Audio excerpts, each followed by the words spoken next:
Bienvenidos a Sydney. Reconstruiremos su génesis, de colonia penal a ciudad. En 1788, una frágil colonia penal británica emergió aquí. La supervivencia era incierta, un desafío constante contra la naturaleza. De frágil puesto a ciudad incipiente, la transformación es asombrosa.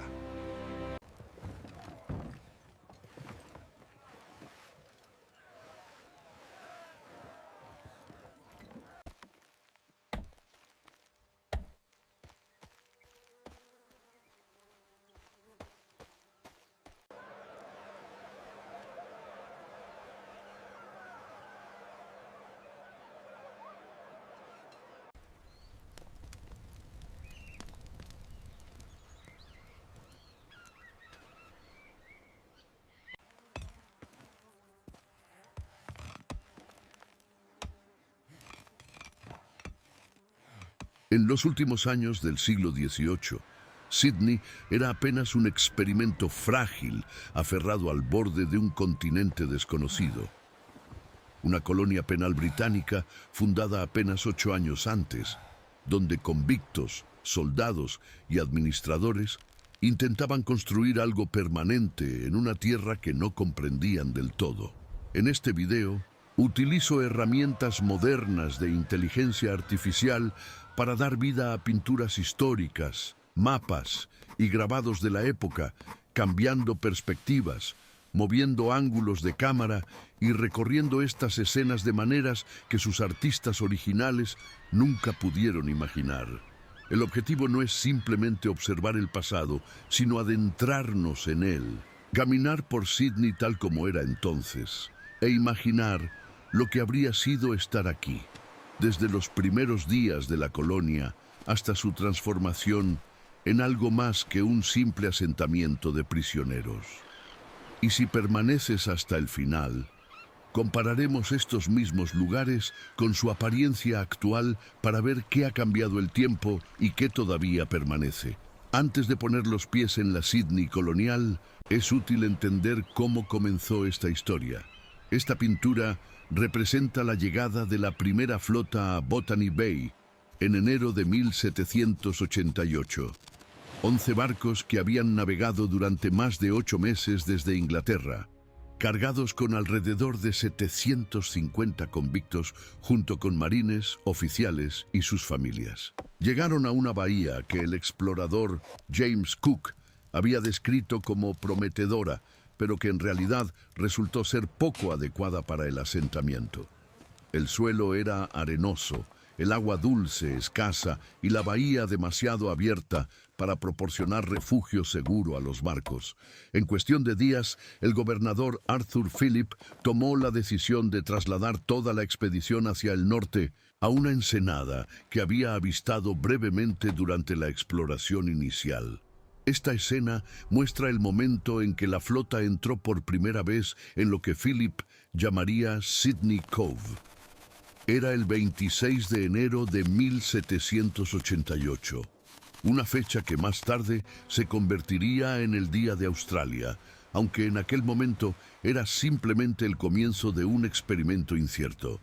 La ensenada ofrecía lo que Botany Bay no podía proporcionar: agua dulce de un arroyo que bajaba por las colinas, tierras más fértiles para cultivar y un puerto natural profundo donde los barcos podían anclar con seguridad. Phillip la describió como uno de los mejores puertos del mundo, capaz de albergar 1000 barcos de línea en perfecta seguridad. Imagina llegar a esta costa desconocida después de meses en el mar, sin saber realmente qué te esperaba. Solo que todo lo que esperabas construir comenzaría aquí, en este rincón remoto del mundo. Los primeros años fueron de supervivencia desesperada. Esta imagen representa el campamento inicial en Sydney Cove durante los primeros meses de 1788. Las tiendas de lona se extendían entre los árboles de eucalipto, mientras convictos y marines por igual trabajaban para despejar la tierra. construir refugios básicos y establecer algún tipo de orden en este lugar extraño. La colonia dependía completamente de los suministros que habían traído de Inglaterra, y cuando estos comenzaron a escasear, el hambre se convirtió en una amenaza real. Los intentos de cultivar fracasaron repetidamente porque nadie entendía el suelo australiano ni sus estaciones invertidas. Durante estos primeros años, la muerte por inanición era una posibilidad constante que pendía sobre todos. Este grabado muestra la casa del gobernador tal como aparecía en los primeros años de la colonia.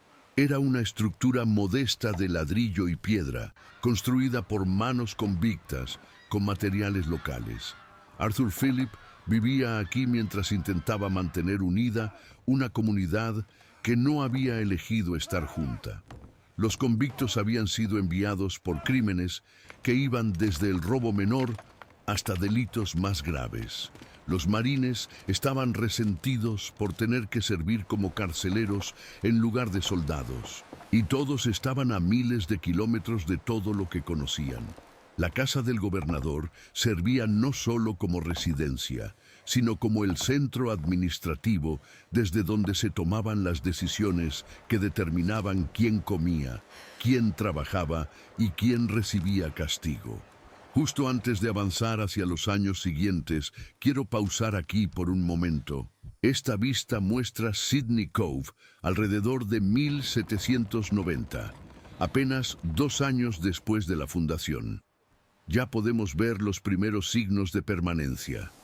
Edificios de piedra reemplazando las tiendas, caminos rudimentarios conectando diferentes partes del asentamiento, muelles de madera extendiéndose hacia el agua. Pero también podemos ver cuán pequeño y vulnerable seguía siendo todo. El asentamiento entero cabía en lo que hoy sería unas pocas manzanas de la ciudad moderna. A la derecha, el arroyo que había atraído a Phillip a este lugar seguía fluyendo hacia el puerto, proporcionando el agua dulce que mantenía viva a la colonia. En aquel momento, probablemente se sentía como un día cualquiera, sin ninguna sensación de que en menos de una década, este lugar se transformaría de un campamento de supervivencia en algo que comenzaba a parecerse a una ciudad. Esta es la zona del muelle conocida como Circular Quay, en sus primeras formas. El corazón comercial de la colonia en desarrollo. Aquí es donde los barcos que llegaban de Inglaterra descargaban provisiones desesperadamente necesarias, donde los convictos recién llegados pisaban tierra australiana por primera vez, y donde la colonia hacía su primera impresión en aquellos que llegaban por mar. Los muelles de madera se extendían hacia las aguas del puerto, construidos por cuadrillas de convictos bajo la supervisión de marines. Cada barco que llegaba era un evento, no solo por los suministros que traía, sino por las noticias del mundo exterior, cartas de familias que muchos nunca volverían a ver, y a veces, rara vez, la noticia de un perdón que significaba que un convicto podía finalmente regresar a casa. Este grabado representa los almacenes del gobierno cerca del muelle, estructuras sólidas de piedra arenisca local, construidas para proteger los suministros que mantenían viva a la colonia. El almacenamiento de granos, herramientas, telas y otros bienes esenciales era una cuestión de vida o muerte en un lugar tan aislado del resto del mundo. Un administrador controlaba cuidadosamente cada onza de comida distribuida, cada herramienta prestada, cada metro de tela asignado. El sistema era estricto por necesidad, porque en una colonia donde la próxima nave de suministros podía tardar meses o incluso más de un año en llegar, el desperdicio o el robo podían significar hambre para todos. Dejando el puerto, nos adentramos en las calles que comenzaban a tomar forma en 1796. Esta vista muestra lo que entonces se conocía como High Street, el camino principal que conectaba el muelle con el interior del asentamiento. A diferencia de las ciudades planificadas de Europa, Sídney creció de manera orgánica, con caminos que seguían las rutas más convenientes entre puntos importantes en lugar de adherirse a una cuadrícula ordenada. Las casas a lo largo de esta calle eran una mezcla de construcciones, algunas de piedra arenisca para los oficiales y administradores más importantes, otras de madera y barro para los convictos que habían cumplido sus sentencias y ahora intentaban construir vidas como hombres libres.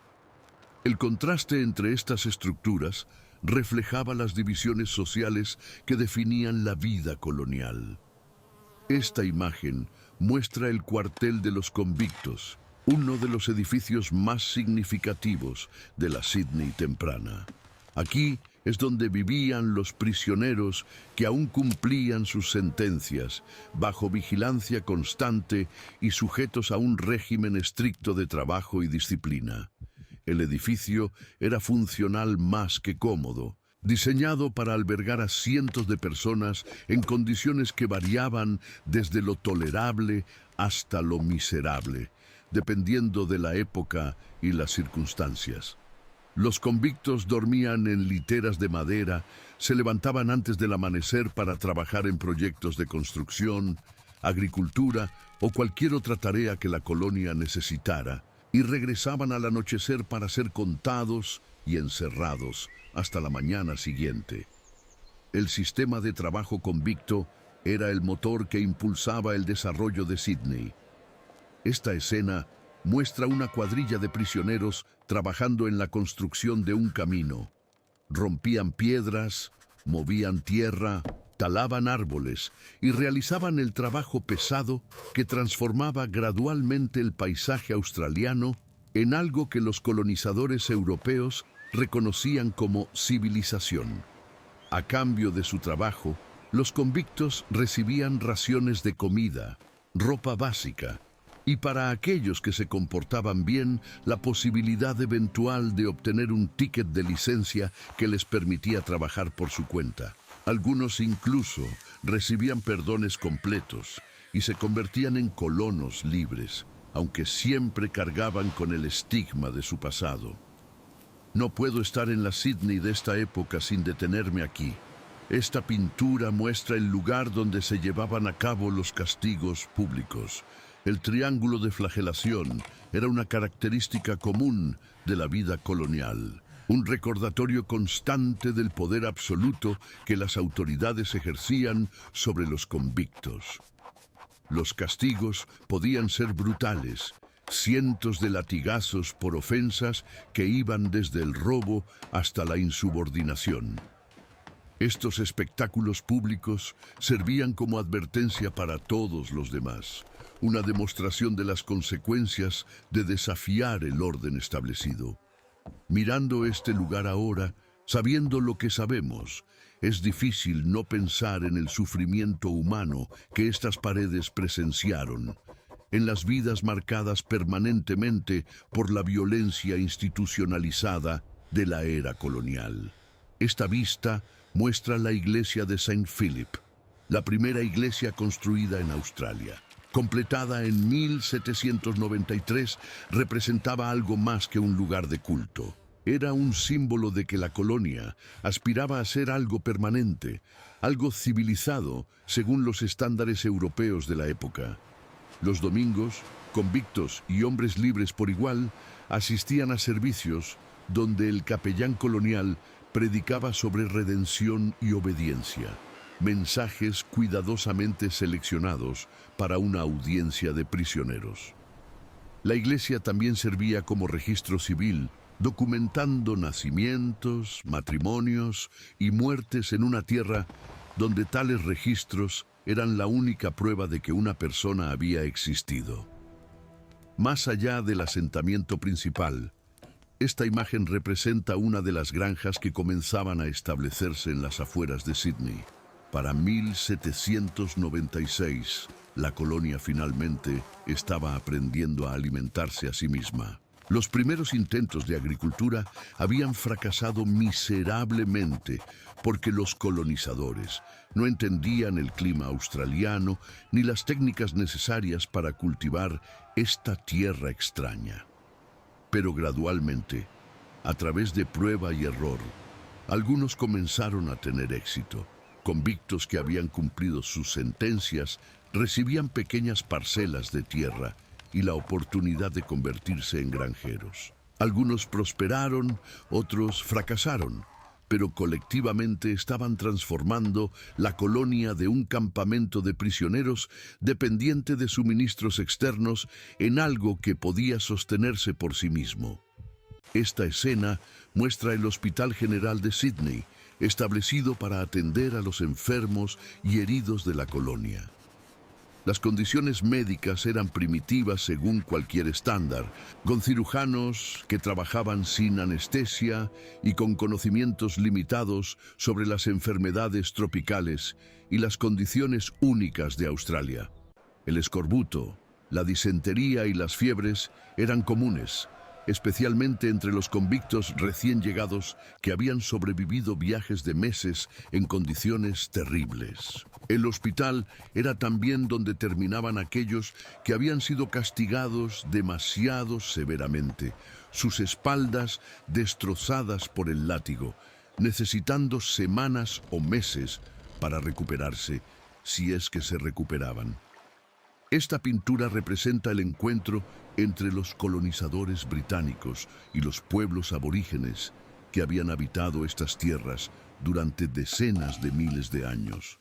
Los Eora, el pueblo cuyo territorio incluía Sydney Cove, observaron la llegada de los extraños barcos y las extrañas personas que descendían de ellos. Al principio hubo curiosidad mutua, intentos de comunicación, intercambios de regalos. Pero a medida que la colonia crecía y ocupaba más tierra, a medida que las enfermedades europeas comenzaban a devastar a las poblaciones locales, las relaciones se deterioraron.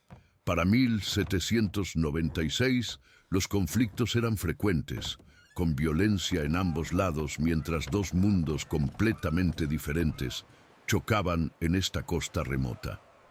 Bennelong era quizás el aborigen más conocido de esta época, un hombre de los Eora que fue capturado por orden del gobernador Philip y que eventualmente sirvió como intermediario entre los dos pueblos.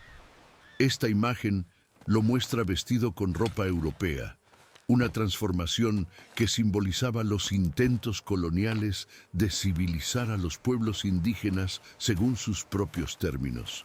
Bennelong viajó a Inglaterra, fue presentado al rey y regresó a Sydney como un hombre atrapado entre dos mundos sin pertenecer completamente a ninguno. Su historia es una de las más trágicas de la era colonial, un recordatorio de las vidas individuales atrapadas en el choque de civilizaciones. Mirando hacia el puerto desde las colinas sobre Sydney, esta vista captura la colonia tal como aparecía en 1796. 8 años después de la llegada de la primera flota, el asentamiento se había transformado de un campamento desesperado en algo que comenzaba a parecerse a una ciudad. Los edificios de piedra habían reemplazado las tiendas de lona, los caminos conectaban diferentes partes del asentamiento, los barcos iban y venían del puerto, pero seguía siendo pequeño, vulnerable, dependiente de decisiones tomadas a medio mundo de distancia por personas que nunca habían visto estas costas. Nadie en ese momento podía haber imaginado que este experimento penal se convertiría en una de las grandes ciudades del mundo. Ahora, quiero traerte al presente y mostrarte cómo lucen estos lugares hoy. Gracias por estar aquí, y si tienes ideas o solicitudes para futuras ciudades, compártelas en los comentarios. Vamos a ello. Este grabado muestra Sydney Cove en los primeros años de la colonia, con los muelles de madera extendiéndose hacia un puerto lleno de veleros británicos. Era el centro nervioso de un experimento penal, el lugar donde llegaban los suministros que mantenían viva a la colonia y donde los convictos recién llegados pisaban tierra australiana por primera vez. Hoy, Circular Quay ocupa el mismo lugar, transformado en una terminal de ferries moderna, dominada por la silueta icónica de la Ópera de Sydney.